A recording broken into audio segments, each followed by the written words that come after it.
16 আগষ্টৰ ভিতৰত সম্পূৰ্ণ কৰক লোকপিয়লৰ স্বগণনা।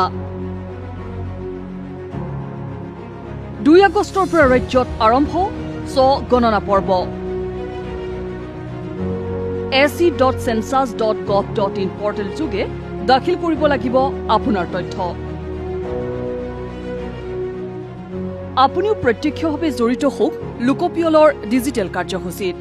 দেশত প্ৰথমবাৰৰ বাবে হৈছে এই ডিজিটেল লোকপিয়ল। 15 দিনৰ বাবে খোলা ৰখা হৈছে se.census.gov.in পৰ্টেল। এই সময়ছোৱাত জনসাধাৰণে এই পৰ্টেলত নিজেই দাখিল কৰিব লাগিব তথ্য। প্ৰথম পৰ্যায় সম্পন্ন হোৱাৰ পাছত 17 আগষ্টৰ পৰা আৰম্ভ হ'ব দ্বিতীয় পৰ্যায়ৰ লোকপিয়ল। 15 ছেপ্টেম্বৰলৈ অনুষ্ঠিত হ'ব গৃহ লোকপিয়ল। এই সময়ছোৱাত গণনাকাৰীসকলে ঘৰে ঘৰে গৈ সংগ্ৰহ কৰিব তথ্যসমূহ।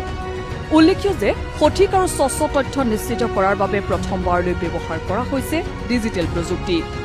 এইবাৰ প্ৰথমবাৰৰ বাবে এগৰাকী ব্যক্তিয়ে নিজেই লোকপিয়লৰ গণনাৰ অংশীদাৰ হ'ব পাৰিব।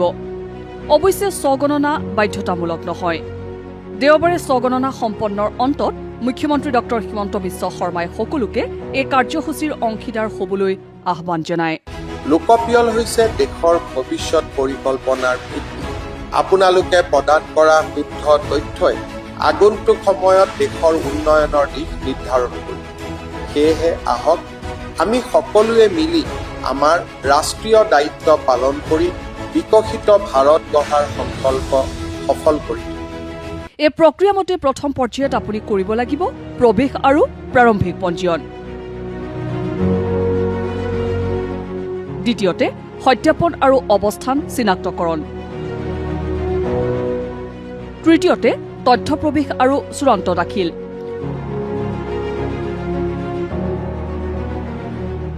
আৰু তাৰ পিছতে ক্ষেত্ৰ সত্যাপনৰ বাবে আপোনাৰ ঘৰলৈ যাব লোকপিয়লৰ গণনাকাৰী। News desk report, DD news, Assam.